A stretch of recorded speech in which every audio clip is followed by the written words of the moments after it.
এই বানপানীৰ সুবিধা লৈ প্ৰায় দেশত 72 ইউটিউবাৰে ফাণ্ড ৰেইজ কৰিছিলে।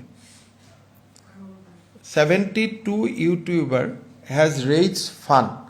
গতিকে আমি তাতো নজৰ ৰাখিছোঁ, যেনেকৈ সমৰ গগৈৰ দৰে সকলোৱে খুব ভাল কৰি খৰচ কৰিছে। কিন্তু ৰাজ্যৰ বাহিৰৰ কিছুমান ইউটিউবাৰেও ফাণ্ড কালেকশ্যন কৰিছিলে। গতিকে সেই ফাণ্ডবিলাক শিৱসাগৰ চৰাইদেউত আহি পাইছেনে নাই সেই পাৰ্টটো আমি চাম। যিসকলে খৰচ কৰিছে ভাল কৰি তেওঁলোকক আমি খুব ধুনীয়া অসম চৰকাৰে অভিনন্দন জনাই তেওঁলোকক পত্ৰও লিখিব।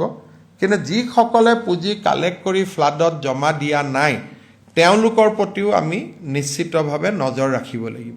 এতিয়ালৈকে আমি 72 একাউণ্টছ আইডেণ্টিফাই কৰিছোঁ যোনে নেকি ডিউৰিং দ্য ফ্লাড টকা কালেক্ট কৰিছে। কিন্তু তাৰ ভিতৰত মই আকৌ কৈছোঁ যে বহুতে ইতিমধ্যে সহায় আৰম্ভ কৰিছে।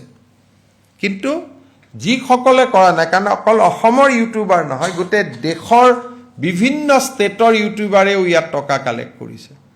আৰু কিছুমানে এনেই কৈ দিছে যে আমি 2 কোটি দিলোঁ, 50 লাখ দিলোঁ। গতিকে আমি তেওঁলোকক সুধিম যে আপোনালোকে একচুৱেলি ক'ত কিমান দিলে, যাতে ৰিপিটেশ্যন নহয়। তেওঁলোকেও দিলে, গভৰ্ণমেণ্টেও দিলে, ৰিপিটেশ্যন হ'ব। গতিকে যাতে ৰিপিটেশ্যন নহয় আমি তাৰ বাবেও নজৰ ৰাখিব লাগিব। এই বানপানীৰ সুবিধা লৈ প্ৰায় দেশত 72 ইউটিউবাৰে ফাণ্ড ৰেইজ কৰিছিলে। 72 ইউটিউবাৰ হেজ ৰেইজ ফাণ্ড। গতিকে আমি তাতো নজৰ ৰাখিছোঁ, যেনেকৈ সমৰ গগৈৰ দৰে সকলোৱে খুব ভাল কৰি খৰচ কৰিছে। কিন্তু ৰাজ্যৰ বাহিৰৰ কিছুমান ইউটিউবাৰেও ফাণ্ড কালেকশ্যন কৰিছিলে। গতিকে সেই ফাণ্ডবিলাক শিৱসাগৰ চৰাইদেউত আহি পাইছেনে নাই সেই পাৰ্টটো আমি চাম। যিসকলে খৰচ কৰিছে ভাল কৰি তেওঁলোকক আমি খুব ধুনীয়া অসম চৰকাৰে অভিনন্দন জনাই তেওঁলোকক পত্ৰও লিখিব। কিন্তু যিসকলে পুঁজি কালেক্ট কৰি ফ্লাডত জমা দিয়া নাই তেওঁলোকৰ প্ৰতিও আমি নিশ্চিতভাৱে নজৰ ৰাখিব লাগিব।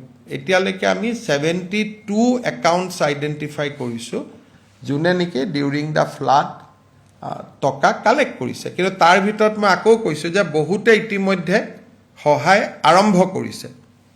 কিন্তু যিসকলে কৰা নাই, কাৰণ অকল অসমৰ ইউটিউবাৰ নহয়, গোটেই দেশৰ বিভিন্ন ষ্টেটৰ ইউটিউবাৰেও ইয়াত টকা কালেক্ট কৰিছে।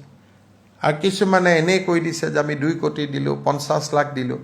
গতিকে আমি তেওঁলোকক সুধিম যে আপোনালোকে একচুৱেলি ক'ত কিমান দিলে, যাতে ৰিপিটেশ্যন নহয়। তেওঁলোকেও দিলে, গভৰ্ণমেণ্টেও দিলে, ৰিপিটেশ্যন হ'ব।